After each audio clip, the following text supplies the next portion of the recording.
Следните 6 месеци ќе покажат дали моите пријатели од соседната земја ќе ја стават раката на срце и ќе решат да направат компромис. Еден праведен, а не гнил компромис, истакнува министерот за надворешни работи на Грција Никос Кодзијас. Тој во интервјуто за весникот Етнос вели дека било погрешен чекор што во минатото некои европејци ја поттикнувале соседната земја да не прави компромиси во билатералниот спор со Грција. Сепак тој е убеден дека Македонија е научила лекцијата дека треба да прифати еден разумен компромис и да функционираат врз основа на компромиси и консензуси со принципите.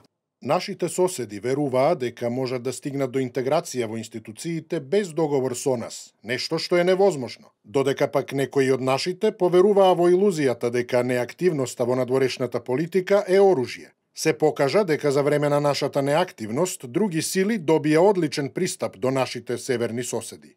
Ваквите оптимистички тонови на шефот на грчката дипломатија доаѓаат на една недела пред продолжувањето на преговорите за името и во исчекување на новиот предлог на медијаторот Метју Нимиц. Во јавноста веќе се појавија информации дека посредникот повторно ќе го врати во игра предлогот Северна Македонија, но се говори и за Нова Македонија, иако оваа можност е помалку веројатна.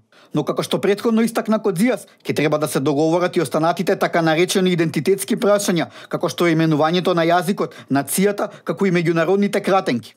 Засилената дипломатска офанзива на релација Атина-Скопје во следниве неколку месеци е со цел прашањето за името да биде решено што е можно поскоро и Македонија да добие покана за членство во НАТО на самитот што треба да се одржи во јули. Но се чини дека во Грција не се единствени по прашањето за името. Покрај лидерот на партијата Независни Грци, Панос Каменос, кој се противи во новото име на државата да стои зборот Македонија, со сличен став е и грчкиот председател Прокопис Павлопулос. Павлопулос смета дека сегашното наше име не е во согласност со името на земјата и дека не само што ги нарушува постулатите на историјата, имало и редентистички тенденции.